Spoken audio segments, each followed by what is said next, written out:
আমরা তো এনপিভি করেছি, রাইট?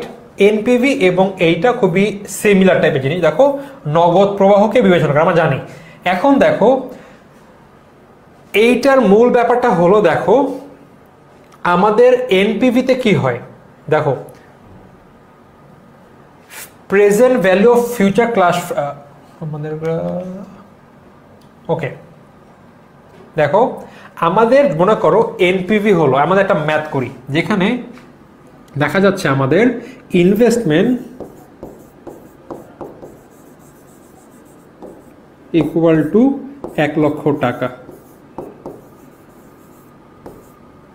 এবং আমাদের প্রেজেন্ট ভ্যালু হচ্ছে ইনভেস্টমেন্টের 1,20,000 টাকা। ইন দ্যাট কেস আমাদের এনপিভি কত বলো তো?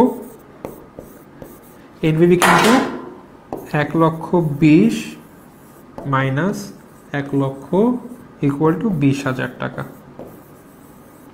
এখন দেখো আমরা ইনভেস্ট করেছি, আমাদের ক্যাশ আউটফ্লো 1 লক্ষ টাকা, প্রেজেন্ট ভ্যালু আসে 1,20,000 এবং এনপিভি আমার 1,20,000 মাইনাস 1,20,000 টাকা। এখন এইখানে যেটা হবে, যদি আমি এই ম্যাটার কথাই বলি, আমাদের present value of future cash flow এটা আমরা বসাই দিব হচ্ছিল 1,20,000 এবং আমাদের ইনভেস্টমেন্ট হচ্ছিল 1 লক্ষ টাকা। এটা আমরা দিয়ে দিব, দিলে কত হবে আমাদের কিন্তু মান চলে আসবে 1,20,000 ডিভাইড বাই 1 লক্ষ ইকুয়াল টু 1.2। তো দেখো আমাদের এই একটা মান, জাস্ট আমরা একটা র্যান্ডম একটা মান করিয়েছি এখানে, 1,80,000 ডিভাইডেড বাই আমাদের 1 লক্ষ। ধরে নিচ্ছি আমি কোনো একটা প্রকল্প বিনিয়োগ করেছি, সেটার বর্তমান মূল্য 1,80,000 টাকা আমি পাবো ক্যাশ ইনফ্লো।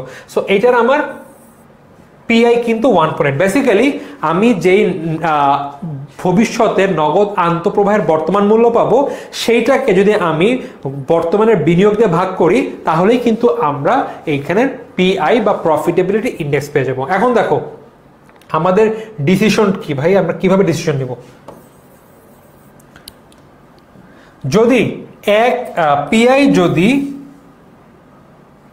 1 বা তার থেকে বেশি হয় তখন সেটা কিন্তু আমাদের গ্রহণযোগ্য, আর পিআই যদি 1 বা তার থেকে কম হয় তাহলে এটা বর্জনশীল। অর্থাৎ যদি আমার 1 বা 1+ হয় তাহলে এটা আমি অবশ্যই নিব। যদি 1 হয়ে যায় মানে আমার ভাই লাভও নাই লসও নাই, অর্থাৎ আমার যতটুকু ইনভেস্ট করেছে আমার কিন্তু ক্যাশ ইনফ্লো সেম।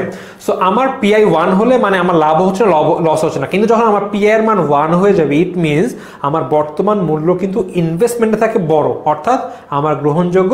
আর যদি আমার পিআই বা প্রফিটেবিলিটি ইন্ডেক্স আমার যদি 1 এর নিচে হয়, এর মানে বুঝতে হবে ভাই আমি যত টাকা বিনিয়োগ করেছি ওইটার তুলনায় বর্তমান ক্যাশ ইনফ্লো অনেক কম।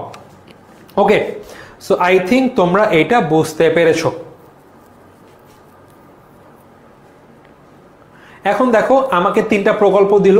আমাকে প্রকল্প 1 হচ্ছিল পিআই 1.8, প্রকল্প 2 1.2, পিআই 3 0.8। বলো তো তোমরা এর মধ্যে থেকে কোন প্রকল্পগুলোকে তোমরা বিবেচনা করো বলো তো ইনভেস্টমেন্টের জন্য, বা তোমরা ইনভেস্টমেন্টের জন্য তোমরাকে পারফেক্ট মনে করবা বলো তো 3টার মধ্যে, বা কোনটায় কোনটা ইনভেস্ট করলে আমাদের লাভ হবে একটু বলো তো।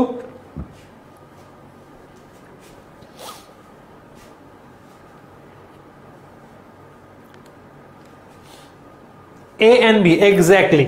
আমরা যদি এ এবং বিতে করি তাহলে আমাদের লাভ হবে। এখন দেখো যদি আমার স্বাধীন হয় যে ভাই একটা করলেও একটা করতে পারো, যদি আমার কাছে টাকা থাকে, তাহলে আমরা প্রকল্প এ এবং বি দুটাই নিব। যদি আমার কাছে পর্যাপ্ত মূলধন থাকে তাহলে আমি এ বি দুটাই নিব। আর যদি আমার কাছে পর্যাপ্ত মূলধন না থাকে, যদি অপর্যাপ্ত হয়, ইন দ্যাট কেস আমি শুধুমাত্র এ কে বিনিয়োগ করব। এখন যদি আমার এই প্রকল্পটি পরস্পর বর্জনশীল হতো, মানে ভাই তুমি একটা নিলে অন্যটি নিতে পারবে না। এখন আমার কাছে ভাই টাকা থাকুক আর না থাকুক আমি কিন্তু শুধুমাত্র প্রকল্প একে করব, কারণ এইটার আমার লাভ সবচেয়ে বেশি হবে। দেখো যেহেতু প্রকল্পগুলো পরস্পর বর্জনশীল এবং পর্যাপ্ত মূলধন থাকলেও আমি শুধুমাত্র একে নিব। আবার যদি অপর্যাপ্ত মূলধন থাকে, ইন দ্যাট কেসও আমি শুধুমাত্র একে নিব। কারণ কি ভাই আমার এটা পরস্পর বর্জনশীল একটা প্রকল্প।